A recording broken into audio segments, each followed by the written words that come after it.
Quickly wanted to share a saturation technique that I used on a recent master that I did for an artist. And the track that it worked well on is kind of a singer-songwriter. There's a little bit of instrumentation, but let me just play a little bit of the track for you. We're in season, it's got me coming back to you for no reason. And then later on in the track, it picks up a little bit. We turn the lights out.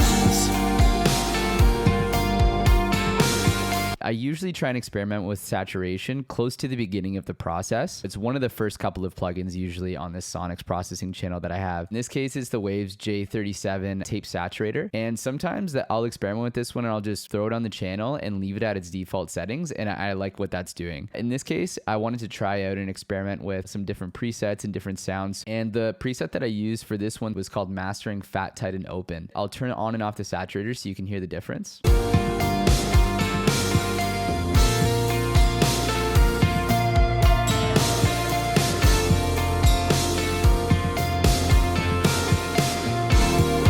I think that the preset name does a good job of explaining kind of what it's doing, and it's subtle, but I feel like this saturator is doing a lot for the track in a couple of different areas. I thought it gave a nice warmth and tone to the mids and low mids. Specifically, I liked what it was doing to the top end, and you can really hear the detail in the cymbals when I A-beat it in a nice way, right? It didn't make the cymbals harsh. Just kind of a couple thoughts on saturation during mastering. The first one is when you're using this plugin specifically, it has this noise level knob, which can be really cool, but let me just turn it up here.